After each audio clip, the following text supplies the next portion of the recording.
రకాల చర్మ సమస్యలకు శాశ్వత పరిష్కారం ఈ శ్రీత 9281458181. జోగి రమేష్ ఇంటి పేదకు వస్తే మంత్రి ఇచ్చాడు. ఈరోజు కర్నూలులో ఆయన పేరు ఒక రెడ్డి ఉంది, కాడసాని రాంభూపాల్ రెడ్డి. ఆయనకి సీటు లేదంట, దాడి చేయంగానే సీటు ఇవ్వడానికి సిద్ధపడ్డాడు. ఇంకొక సిద్ధార్థ రెడ్డి ఉన్నాడు, ఆయన కూడా ఇదే పనిలో ఉన్నాడు.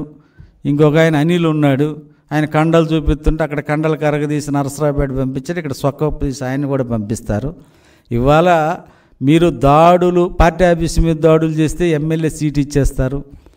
చంద్రబాబు నాయుడు గారిని తిడితే ఆయనకు ఆశీస్సులు ఉంటాయి, చంద్రబాబు గారి కుటుంబాన్ని తిట్టితే వాళ్ళకి ఆశీస్సులు ఉంటాయి. ఇది సరైనటువంటి పద్ధతి కాదు. మా నాయకుడు ఏనాడు కూడా వ్యక్తిగత దూషణ చెయ్యొద్దు, ఇది సరైన పద్ధతి కాదు. ఎవరైనా చంద్రబాబు గారు ఉన్నప్పుడు మైకులో వ్యక్తిగత దూషణలు చేస్తే నివారించేటువంటి మంచి సాంప్రదాయం కలిగినటువంటి, మంచి ఆలోచన కలిగినటువంటి, మంచి భావాలు ఉన్నటువంటి నాయకుడి నాయకత్వంలో మేము పనిచేస్తూ ఉన్నాం. కాబట్టి మీలాగా మాట్లాడలేక కాదు. ప్రజాస్వామ్యంలో అలా మాట్లాడితే ప్రజలు అసహించుకుంటారనేటువంటి ఉద్దేశంతో మేము ప్రజాస్వామ్యబద్ధంగా మా నాయకుడి ఆలోచనలకు అనుగుణంగా మాట్లాడుతున్నాం. చంద్రబాబు నాయుడు గారు మా నాయకులు ఎలా మెచ్చుకుంటారంటే, సార్ మాకు ఈ రోడ్లు వేయించాలి సార్, మా పేదోళ్ళకి ఇల్లు కావాలి సార్, మాకు కాలువలు లేవు సార్, మాకు వాటర్ ట్యాంకీ కావాలంటే ఆ నాయకులు చంద్రబాబు గారు ఇష్టపడతారు. జగన్మోహన్ రెడ్డి సార్ ఇవాళ పార్టీ ఆఫీస్ పగలగొట్టాం సార్, తెలుగుదేశం పార్టీ నాయకుల మీద దాడులు చేశాం సార్, జనసేన నాయకుల మీద దాడులు చేశాం సార్, ప్రజల తలకాయలు బాలుగొట్టాం సార్, మా శ్రీనివాసరెడ్డి మేము పొడి చేశారు సార్ అంటే ఆయనకు అది నచ్చుద్ది.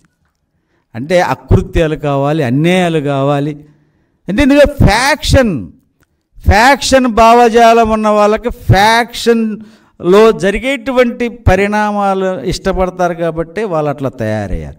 కాబట్టి మిమ్మల్ని అందరినీ కూడా మడతపెట్టి ఈ ఎమ్మెల్యేలుగా ఉన్నవాళ్ళు ఇప్పుడు మంత్రులుగా చేసేవాళ్ళు, ముఖ్యమంత్రితో సహా నువ్వు సట్టు మడత పెట్టమంటున్నారు కదా, మిమ్మల్ని అందరినీ మడతపెట్టి ఇంటికి పంపించే రోజు కొద్ది రోజుల్లో ఉంది. ఇటువంటి అకృత్యాలతో ఎన్నికలకు వెళ్తే జనసేన సైనికులు కానీ తెలుగుదేశం పార్టీ కార్యకర్తలు కానీ చూస్తూ ఊరుకునేటువంటి పరిస్థితి లేదు.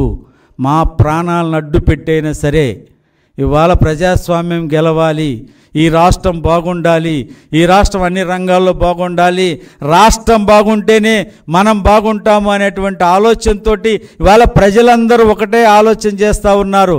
ఇవాళ ఎవ్వరూ మాట్లాడాల్సిన అవసరం లేదు. నువ్వేదో నేను బటన్ నొక్కుతున్నాను అనుకుంటున్నావు కదా జగన్ రెడ్డి, రేపు పోలింగ్ బూతుల్లోకి వెళ్ళి ప్రజలందరూ కూడా సైకిల్ మీద బటన్ నక్కబోతూ ఉన్నారు. ఇది నిశ్శబ్ద విప్లవం.